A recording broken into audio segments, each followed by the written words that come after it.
এ পর্বে আমরা দেখব ইনসার্ট মেনুর অধীনে ইলাস্ট্রেশন সেকশনের মধ্যে থাকা 3D মডেলস এর কাজ। মাইক্রোসফট ওয়ার্ডের মধ্যে খুবই ইন্টারেস্টিং একটি পার্ট হচ্ছে 3D মডেলস। 3D মডেলস ফিউচারটি ব্যবহার করে ত্রিমাত্রিক অবজেক্ট বা ছবির ডকুমেন্ট যুক্ত করা যায়।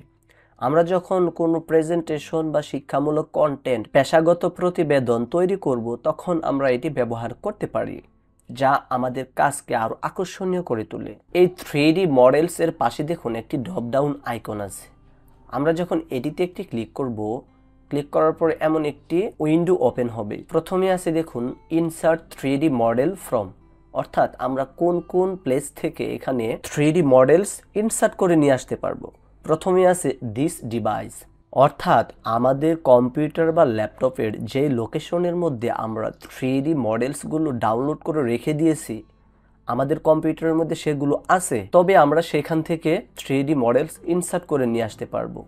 যদি আমরা দিস ডিভাইসে ক্লিক করি, ক্লিক করার পরে এমন একটি উইন্ডো ওপেন হবে। আপনার কম্পিউটার বা ল্যাপটপের যে লোকেশনের মধ্যে আপনি 3D মডেলসগুলো আগে থেকে ডাউনলোড করে রেখে দিয়েছেন, সেখানে যদি আপনাদের কোনো 3D মডেলস ডাউনলোড করা থাকে, প্রথমে আপনি এটিকে সিলেক্ট করবেন। সিলেক্ট করার পরে যখন ইনসার্টে ক্লিক করবেন, তাহলে দেখবেন আপনার ওয়ার্ড ফাইলের মধ্যে সেই 3D মডেলসটি ইনসার্ট হয়ে যাবে। তারপর হচ্ছে কি স্টক 3D মডেলস। আমরা নেট থেকে বিভিন্ন স্টক 3D মডেলস কিন্তু ডাউনলোড করে এখানে নিয়ে আসতে পারি। আমরা যখন স্টক 3D মডেলসের উপরে ক্লিক করব, ক্লিক করার পরে দেখবেন একটু লোডিং নেবে, অর্থাৎ একটু সময় নেবে। নেওয়ার পরে এমন একটি উইন্ডো ওপেন হবে। প্রথমেই দেখুন অনলাইন 3D মডেলস। এখানে যতগুলো 3D মডেলস রয়েছে সবগুলোই কিন্তু আমরা অনলাইন থেকে এখানে ব্রাউজ করতেছি, বা এখান থেকে আমাদের ওয়ার্ড ফাইলের মধ্যে ইনসার্ট করে নিয়ে যেতে পারবো। তারপর এখানে নিচে আছে সার্চ বক্স।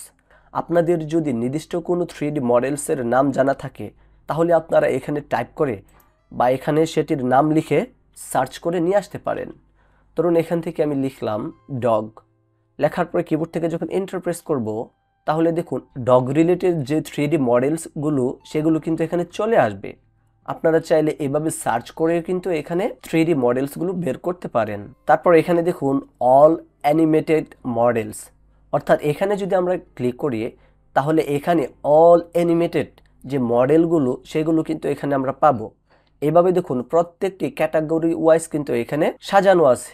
আপনাদের যেগুলো ভালো লাগবে বা যেটি প্রয়োজন সেগুলো কিন্তু এখানে পেয়ে যাবেন। দেখুন এখানে কিন্তু অসংখ্য ক্যাটাগরি দেয়া আছে। এখান থেকে আপনাদের যে ক্যাটাগরিটি আপনাদের দরকার সেই ক্যাটাগরিতে ক্লিক করবেন। ক্লিক করার পরে আপনাদের ওয়ার্ড ফাইলের মধ্যে কিন্তু 3D মডেলস ইনসার্ট করে নিয়ে আসতে পারবেন। দেখুন এখান থেকে আমি যে অ্যানিমালস যেই ক্যাটাগরিটি, সেটির উপরে একটি ক্লিক করব। এখানে নিচে দেখুন ভিউ অল, আমি এর উপরে একটি ক্লিক করব।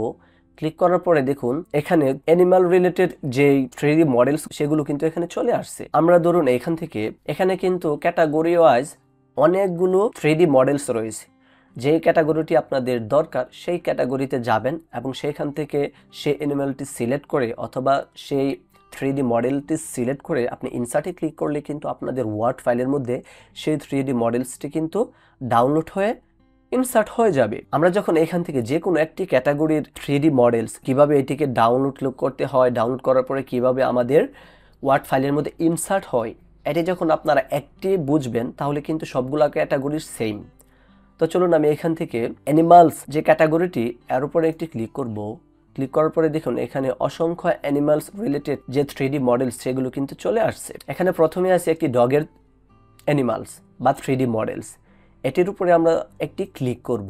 ক্লিক করার পরে দেখুন এটা কিন্তু সিলেক্ট হয়ে গেছে।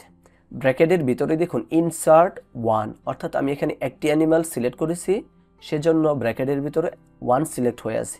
আমি যদি আরেকটি অ্যানিমালের উপরে ক্লিক করি, তাহলে কিন্তু এখানে ব্র্যাকেটের ভিতরে 2 চলে আসবে, কারণ আমি এখানে 2টি সিলেক্ট করেছি। এভাবে আপনাদের যতটি দরকার ততটি কিন্তু সিলেক্ট করতে পারেন। যেহেতু আমার এখানে একটি অ্যানিমাল দরকার, সেজন্য আমি একটি সিলেক্ট করব। সিলেক্ট করার পরে ইনসার্টের উপরে একটি ক্লিক করব। ক্লিক করার পরে একটু ওয়েট করবেন। প্রথমে এই 3D মডেলসটি ডাউনলোড হবে। ডাউনলোড হওয়ার পরে আমাদের ওয়ার্ড ফাইলের মধ্যে কিন্তু এটি ইনসার্ট হয়ে যাবে। আপনারা চাইলে এভাবে যে কোনো অ্যানিমাল ইনসার্ট করে নিয়ে আসতে পারেন। আপনারা যখন আপনাদের ওয়ার্ড ফাইলের মধ্যে 3D মডেলসে গিয়ে একটি অ্যানিমাল ইনসার্ট করে নিয়ে আসবেন, অথবা যে কোনো 3D মডেল ইনসার্ট করে নিয়ে আসবেন, তখন একটা জিনিস খেয়াল করবেন, আমাদের ওয়ার্ড ফাইলের মেন মেনুর যে সেকশন এর উপরে দেখবেন নতুন একটি সেকশন অ্যাড হয়েছে, সেটি হচ্ছে 3D মডেল। দেখুন আমার এখানে যে অ্যানিমালটি সেটি সিলেক্ট হয়ে আছে, আমার 3D মডেল যে মেনুটি সেটি কিন্তু সিলেক্ট হয়ে আছে। আমার ওয়ার্ড ফাইলের মধ্যে যে 3D মডেলটি সেটিকে যখন সিলেক্ট না করব, অর্থাৎ আমি ওয়ার্ড ফাইলের অন্য কোনো জায়গায় ক্লিক করব, তাহলে দেখুন আমার উপরের যে মেনুটি ছিল 3D মডেল সেটি কিন্তু আর এখন নেই। যখনই আপনি এই মডেলটির উপরে ক্লিক করবেন তাহলেই কিন্তু এখানে 3D মডেল যে মেনুটি সেটি কিন্তু শো করবে। প্রথমে আছে প্লে, আর এই 3D মডেলের নিচে দেখুন একটি প্লে বাটন রয়েছে, এখান থেকে আপনি প্লে করতে পারবেন, অথবা এখানে দেখুন প্লে, এখান থেকে আপনি প্লে করতে পারবেন। সচরাচর 3D যে মডেল সেটি কিন্তু স্থির থাকে না, এটি কিন্তু অ্যানিমেশন আকারে থাকে, অর্থাৎ আপনি এটিকে নিয়ে আসবেন, সে কিন্তু বিভিন্ন অ্যাঙ্গেলে, অর্থাৎ এটির মধ্যে একটি অ্যানিমেশন সেট আপ করা থাকে, সে কিন্তু সেইভাবে চলতে থাকে। এখানে দেখুন যে পজ বাটনটি বা প্লে বাটনটি, এটিতে একটি ক্লিক করব, এই কুকুরটি কিন্তু এখন বিভিন্ন দিকে মুভ করতেছে, অর্থাৎ এদিকে তাকাচ্ছে, ওই দিকে তাকাচ্ছে, বোঝা যাচ্ছে যে রিয়েলিস্টিক কোনো ডগ। তারপর এর পাশে দেখুন সেন্সের নিচে দেখুন একটি ড্রপ ডাউন আইকন আছে, আপনি যখন এটিতে একটি ক্লিক করবেন, ক্লিক করার পরে প্রথমে আছে নান, আপনি যখন নানে ক্লিক করবেন এটি কিন্তু আর কোনো দিকে মুভ করবে না, বা এটিতে কিন্তু এখন কোনো অ্যানিমেশন নেই। এরপরে দেখুন সেন্স 1, আপনি যখন এটিতে ক্লিক করবেন, ক্লিক করার পরেই দেখুন এখানে প্লে বাটনটি চলে আসছে, আপনি যখন এখানে প্লেতে ক্লিক করবেন, এখন দেখুন কুকুরটিতে কিন্তু 3D মডেলসের যে ইফেক্টটি সেটা কিন্তু অ্যাক্টিভ হয়ে গেছে। আপনারা এখান থেকে চাইলে বিভিন্ন সেন্স অ্যাপ্লাই করে দেখতে পারেন। তারপর এর পাশে দেখুন আরেকটি আইকন আছে, সেটি হচ্ছে 3D মডেলস। এটিতে ক্লিক করলে আপনারা কি করতে পারবেন, এখানে আরো 3D মডেলস এখানে নিয়ে আসতে পারবেন। প্রথমে আছে দিস ডিভাইস, আপনাদের কম্পিউটার থেকে কিন্তু এখানে নিয়ে আসতে পারবেন। তারপর হচ্ছে স্টক 3D মডেলস, আমরা এখানে ডগের যে অ্যানিমালটি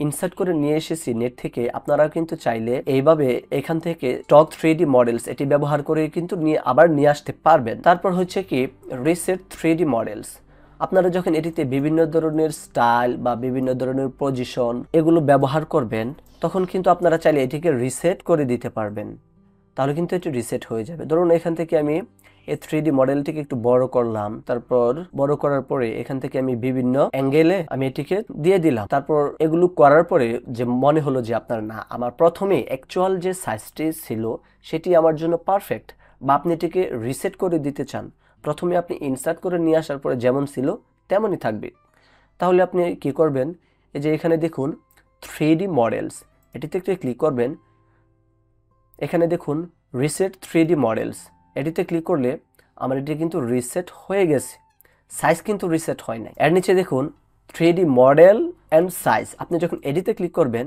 তাহলে দেখুন অ্যাকচুয়াল যে সাইজটি ছিল সেটিতে কিন্তু সে চলে আসছে। আপনারা চাইলে এখান থেকে রিসেট 3D মডেলস এটি ব্যবহার করে এই কাজগুলো করতে পারবেন। তারপর এখানে দেখুন 3D মডেল ভিউ, এই সেকশনের অধীনে এখানে অসংখ্য পজিশন দেওয়া আছে, আপনারা চাইলে এখান থেকে কিন্তু এখানে যে ডগ যে অ্যানিমালটি আছে এটিকে আপনারা বিভিন্ন পজিশনে বিভিন্ন অ্যাঙ্গেল থেকে এর ভিউ দেখতে পাবেন। এখানে দেখুন অনেকগুলো ইমেজ দেওয়া আছে, প্রত্যেকটি টেমপ্লেটের উপরে যখন আপনি মাউস নিয়ে হোভার করবেন তাহলে আপনার ওয়ার্ড ফাইলের মধ্যে যে 3D মডেলস বা ডগটি সেটিকে আপনারা কোন ভিউতে দেখতে চাচ্ছেন, অথবা কোন অ্যাঙ্গেল থেকে আপনাদের কাছে ভালো লাগে, সেটি কিন্তু এখান থেকে প্রত্যেকটি টেমপ্লেটের উপরে মাউস নিয়ে হোভার করে দেখতে পারেন। দেখুন এখান থেকে আমি এর উপরে একটি ক্লিক করব, ক্লিক করার পরে দেখুন আমার পজিশন কিন্তু এখান থেকে চেঞ্জ হয়ে গেছে। আপনারা চাইলে এইভাবে 3D মডেলসের বিভিন্ন পজিশনে বিভিন্ন অ্যাঙ্গেল থেকে আর ভিউ দেখতে পাবেন, এখান থেকে আপনারা চাইলে এটি চেঞ্জ করতে পারবেন। এখানে নতুন কাজ বলতে আমরা প্লে 3D, তারপর হচ্ছে কি অ্যাডজাস্ট সেকশন, তারপর হচ্ছে কি 3D মডেল ভিউ সেকশন, এই কাজগুলো হচ্ছে নতুন।